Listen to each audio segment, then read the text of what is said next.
Olá, galera da Química, amantes do conhecimento, muito bem-vindo para mais uma videoaula.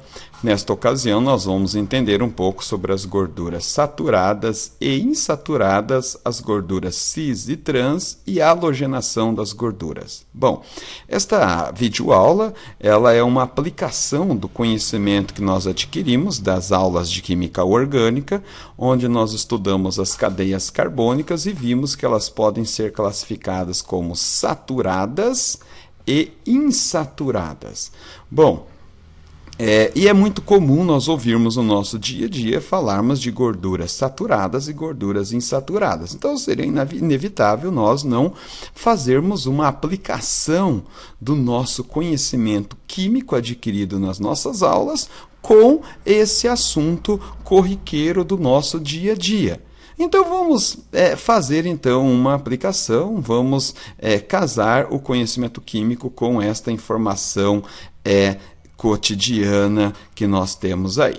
Bom, as cadeias carbônicas saturadas são aquelas cadeias carbônicas constituídas apenas de ligações simples entre os carbonos, ou seja, são cadeias saturadas de hidrogênio, tem o máximo de números de hidrogênios possíveis. Observe aqui apenas ligações simples entre os carbonos. E as cadeias insaturadas são aquelas cadeias que têm insaturação, ou seja, tem duplas ou triplas ligações químicas entre os carbonos.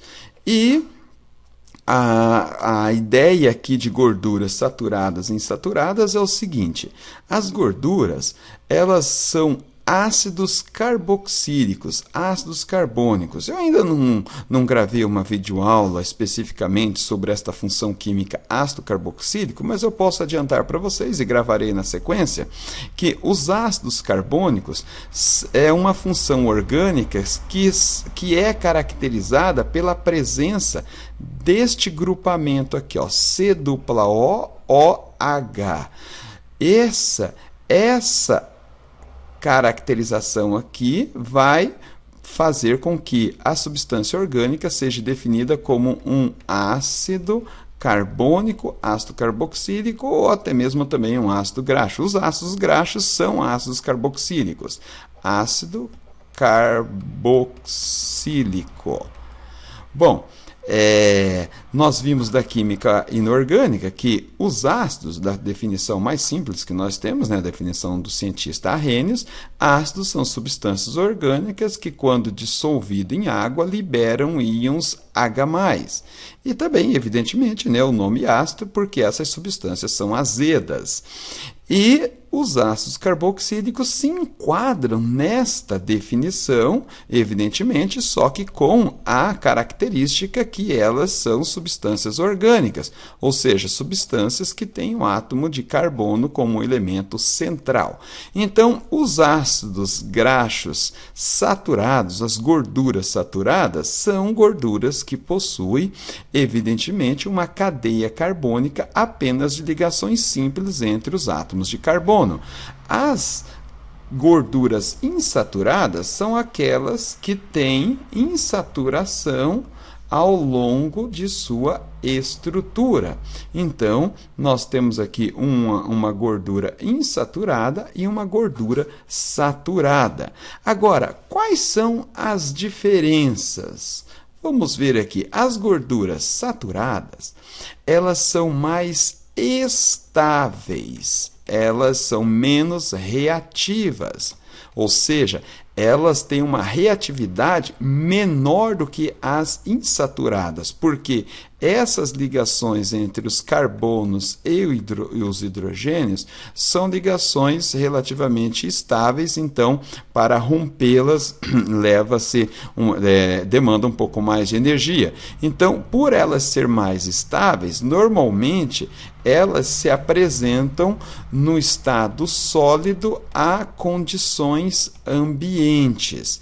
E, além de tudo, elas têm a sua origem animal. Essas gorduras saturadas, elas têm sua origem animal, ou seja, porco, boi, ovelhas e assim sucessivamente. As gorduras insaturadas, elas são menos instáveis, elas são mais reativas, aqui então, menos estáveis,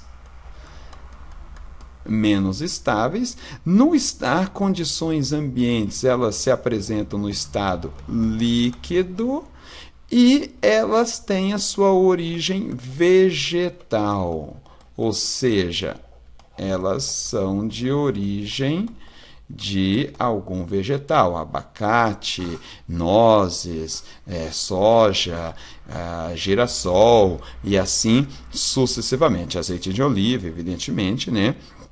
E aí, veja bem, nós não precisamos nem dizer que as mais saudáveis são essas aqui. As insaturadas são mais saudáveis, por quê? Porque elas são mais reativas, saudáveis.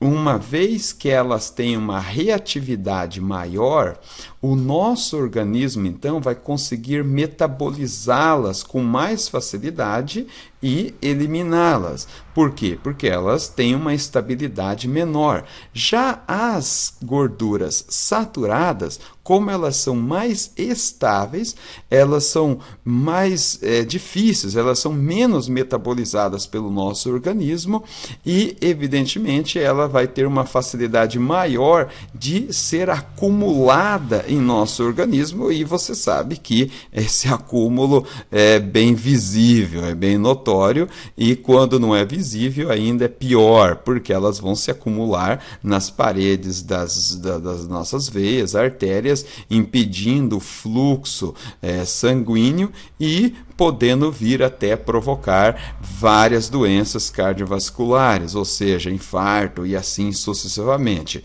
Então, há algumas diferenças entre as gorduras saturadas e gorduras insaturadas. Agora, para não ficar muito pesado, muito longo o vídeo, vamos então analisar esta questão das gorduras cis e trans no próximo vídeo. Um abraço e até a próxima.